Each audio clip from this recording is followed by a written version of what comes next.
Well, good afternoon, everybody, and thank you for joining today's briefing. As of today, we have had 1,273,623 COVID cases, 6,290 new cases reported since yesterday, 3,815 people in the hospital, and 15,004 people who've died. Sadly, most all of the COVID deaths that are now occurring are preventable with a safe, easy, free vaccine.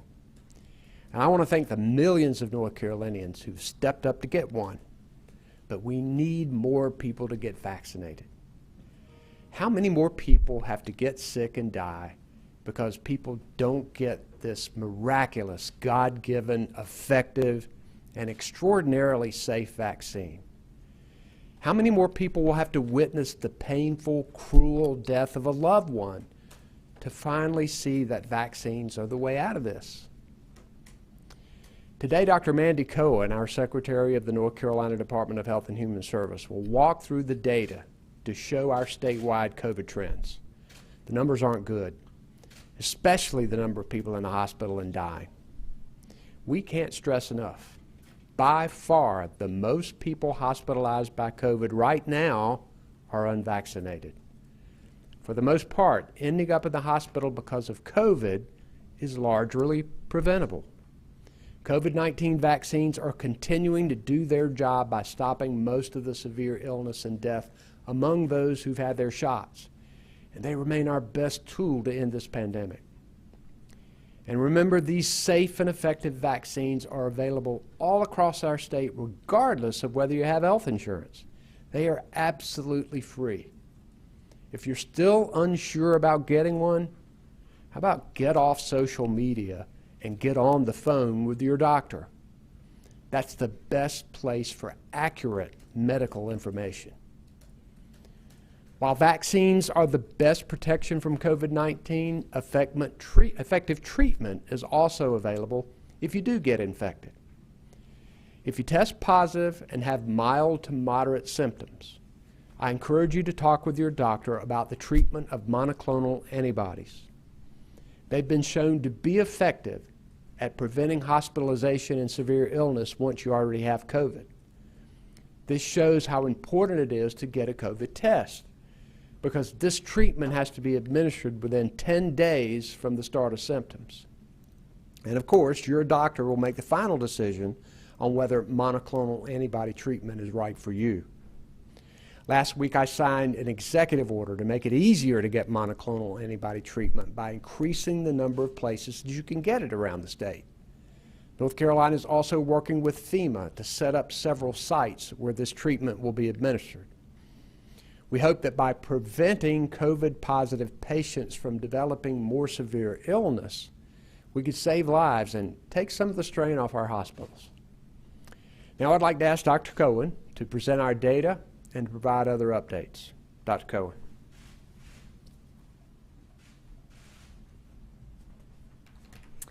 Thank you, Governor. Before we jump into the data, I wanted to take a moment to express my deep gratitude to all our healthcare workers. They put those shots in arms, swab noses for tests, administer the monoclonal antibody treatment the Governor mentioned, and care for the many people in our hospitals. So much has been asked of our healthcare workforce, and yet they continue to give. Thank you. One way we can all show our appreciation and lift some of the burden off of our healthcare providers is by getting vaccinated now. Okay, let's dive in and take a look at the data. This first graph looks at people who come to the emergency department with COVID-like symptoms. It's our earliest detection mechanism. And you can see when looking at that yellow line, it rose dramatically through July and August. However, if you look at that far right, there may be a glimmer of positive news. For the first time since this summer, the line looks to be leveling. Next, we look at COVID cases. This first graph shows you the trajectory of new cases each day since we had our first case back in March of 2020. The peak in the middle of the graph is back in January of this year before vaccines were widely available. Now, I want you to look to the right of the graph and notice how steep that yellow line is in recent weeks. This summer, we have experienced the fastest rise in cases since the pandemic started. Let's zoom in and look at just the last few weeks in terms of new cases. So on this graph, we're looking at cases from early July through today, and you can see that our cases remain high, and we are now averaging about 6,000 new COVID cases each and every day for the past week. This rapid increase is because of the Delta variant of COVID-19, which spreads much more easily than the original virus, and it's leaving unvaccinated people very vulnerable. Our case rates are highest for children 17 and younger. For the week ending September 4th, they made up almost a third of the state's new COVID-19 cases. That's the highest percentage since the pandemic began. We've seen some good news in terms of cases when it comes to our long-term care facilities. With more than 80% of most residents vaccinated, fewer of those residents are testing positive for COVID-19 even when there's an outbreak. All right, so next we're going to look at the percent of tests that are positive. This graph also goes back to early July, and looking at the yellow line, our percent of positive tests has been above 10% since the beginning of August, and that's well above our 5% goal. As the governor mentioned, anyone who has symptoms of COVID or has been exposed to COVID should get a test as soon as possible. We have a treatment that must be given within 10 days of your first COVID symptoms, so getting tested early is really important. While vaccines are our best protection from COVID, the treatment, this monoclonal antibody therapy, may reduce the risk of going to the hospital or for getting severe symptoms. And in good news, we saw a 73% increase in monoclonal antibody administrations during the last week of August compared to the week prior. And you can learn more about monoclonal antibodies at covid19.ncdhs.gov/treatment. Now, on our next graph, we look at day-over-day hospitalizations. This graph also starts in early July, and this trend is one of our most worrisome metrics. You can see, looking at the yellow line, that this trend has increased rapidly. Today, we have more than 3,800 people in the hospital for COVID, and we are closing in on 2 straight weeks with more than 900 North Carolinians requiring an ICU, or an intensive care unit, bed. This is the most we've seen since the pandemic has started. And now it's important to note that a third of the people who are hospitalized right now with COVID are under the age of 49. Our hospitals are strained.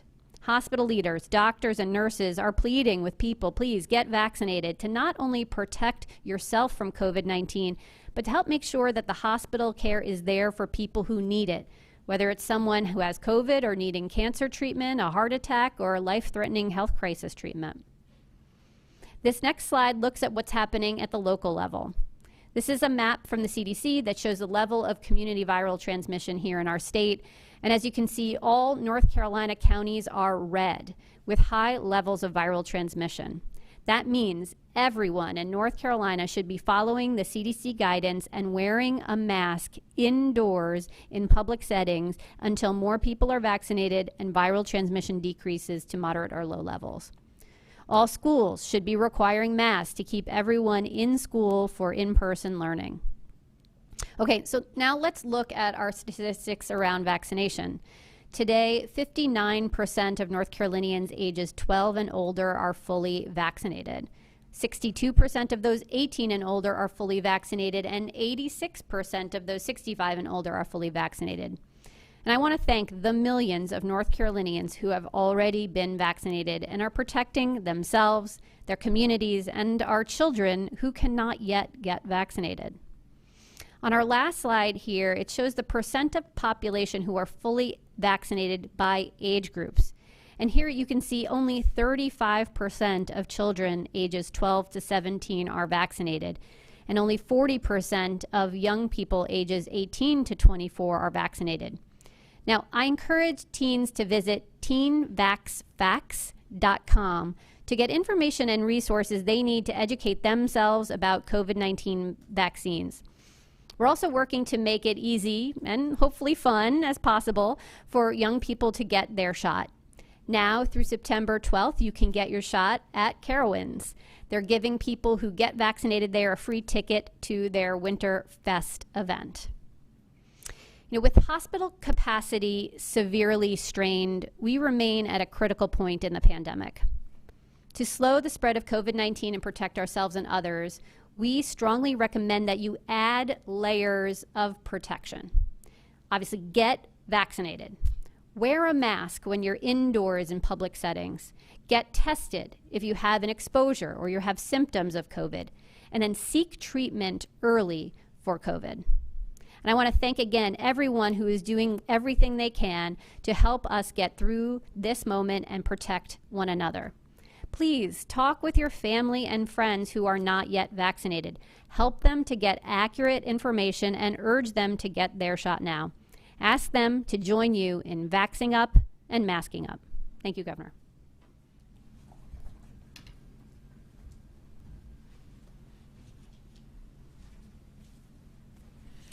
Thanks, Dr. Cohen. We are 18 months into this pandemic and almost 9 months into the time vaccines have come on the scene. These infection rates, hospitalizations, and deaths are not what we want to be seeing. The key to ending this pandemic, of course, is the vaccine. There's still time to protect yourself. And we all need to do our part to get the shot and talk with our friends and family who are still hesitant. At the beginning of this month, as per my executive order, state cabinet agencies have started requiring state employees to verify that they have been vaccinated, with the consequences of weekly testing and required masking for not doing so. And I'm encouraged to see that many businesses in our state are also setting a strong example by requiring vaccines for their employees and their customers too. This protects them from getting sick, and it also protects our economy by keeping stores and businesses open and encouraging customers to come while preventing the harmful impacts of COVID. I encourage more businesses to step up and do this. The more places you need a vaccine, the more vaccinations we'll have. The more people who get their shots, the more we're protecting our children in schools, especially those who aren't old enough to be vaccinated. The first few weeks of school have brought excitement for children across the state as they return to their classrooms, their teachers, and their friends. But we know the first weeks of school have also brought more COVID cases among school children, which have led to some quarantines. This has been and will continue to be especially true when schools don't have strong mask requirements in place. At the time of our last COVID press briefing, 74 school districts covering roughly 64% of our children statewide were requiring masks. Today, we have 109 districts covering more than 96% of children with mandatory masks. That's a remarkable increase. I'm glad so many districts have worked with our state health officials and their local health departments to protect their students and their staff. In order to keep our children in the classroom in person, I urge school districts to keep mask requirements and other important safety measures in place as we continue battling this pandemic. I also encourage school districts to take advantage of the free testing that's being offered. These tests can be used in schools to diagnose students with symptoms or even screen students and staff to catch COVID infections before they spread. We know that keeping kids learning in the classroom is the most important thing for our students right now. Getting vaccinated, wearing a mask in public indoor settings, and following the science is what we all need to do. The faster we put this pandemic behind us, the sooner we can all rest easy and stay healthy.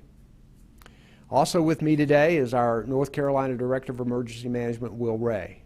Monica McGee and Lee Williamson are our sign language interpreters. And behind the scenes, Jackie and Jasmine Mativier are our Spanish language interpreters. I know we have some reporters here in the room, and we'll recognize them first, and then we'll go to people who are on the phone. Yes, Brian. Hey, Governor. Brian Anderson here with DAP. I had one for Dr. Cohen first and then Okay. two quick for you. Can you just sort of explain what the current policy is on virtual learning in North Carolina and what the thought process was back on July 21st when that requirement for virtual learning in districts was removed? Yeah, thanks, Brian, for that question. So in our Strong Schools Toolkit, there are protocols in there to make sure that our students can be in the classroom learning safely. We know that in-person learning is so important for our students, and we now know so much more about how we can keep them safe and in the classroom. So our school toolkit really focuses on ways to keep kids in the classroom. So it certainly is saying things like schools must require masks, particularly with this level of viral spread, and we're glad to see nearly every school district in the state has heeded that advice and now have mask mandates, all but 3 districts. So I think they're heading in the right direction, and we're protecting our students so they can be in person for learning, and so that we can cut down on kids being out of the classroom for any quarantine kind of purpose. So our focus has been to keep kids in the classroom and keep them there safely. Thank you. I had a couple for Governor really quick. I've spoken with parents in Union County where last week 1 in 8 kids were under quarantine. That's one of those 3 districts in the vast minority that is not requiring masking. As a result, longer quarantine periods. But because there's no requirement for districts to offer a virtual learning option as they had in the spring, this is causing tens of thousands of hours of learning loss. And I've talked to parents who said they've sent you emails and have called on a petition for you to step in. Just what's your response to them? Well, certainly I will look into that. I'm not sure that with the state law as it is now that you can put in a virtual learning option, but I will look at that and look into that request. On mask requirements, what we have found here is that when local boards of education, superintendents, principals, and teachers are educated about the science about this, and they have to make the decision on local mask requirements, we have found that to be more effective. We've found enforcement and compliance to be more effective. And that's why we're working so closely with them, providing health information to them about it. I hope that Union County, I know that it was a close vote, I hope they will change their mind on this and move to a mandatory mask mandate there in order to protect students. We have more than 96% of our students covered, and we'll continue working with them. And there's only 3 holdouts, and more than 4 dozen have already reversed course, and 98% are covered now under the mask mandate. But having said that, there's still these 3 holdouts, and one of them is the 6th largest school district in the state. What do you say to parents right now who just want to get their kids back in a classroom? What leverage does the state have in kind of forcing the board's hands if that's the option you guys want to go? So all options remain on the table for us. What we're doing now is working closely with our local school boards and our superintendents to keep our students safe. And so far, that has been the most effective. And we'll continue working with Union County and other counties to make sure students are as safe as possible. Thank you. Yes, Dawn. Hi, Dawn Bonner with the News and Observer. Kind of going off of Brian's question about the masks in schools with the, City of Raleigh has the mask ordinance and other cities do. Is that something that you want to keep leaving up to the local governments, or is there any consideration on bringing back an indoor mandate statewide? So we are laser focused on getting people vaccinated. We are spending a lot of our time encouraging businesses, working on our state employee requirement of vaccinations, making sure that vaccinations are available all across our state. It's pretty clear that people know that it's important to wear a mask indoors. The CDC has been recommending it. We have been recommending it. We encourage local governments to put mandates in place. We encourage businesses that when their customers come in, we think they're going to get more business if they require people to wear masks, because people will feel safer when they go in. But we're going to continue working with them. All options will remain on the table. But right now I think we're doing the things and using our authority in the most effective way, like waiving regulations to get more vaccinations out, to move monoclonal antibodies in different places across the state. And I think that what we've done so far is the most effective use of the governor's authority in this situation. Other states have required teachers to be vaccinated. Is that something that you would consider statewide? I know you've been asked this before and said at the local level for that. Is that something you still think should be at the local level as far as any requirement for vaccinations for teachers? Again, I will say that all options remain on the table. One of the reasons that we moved teachers up in the vaccination priority is because we knew it was important for them to get it.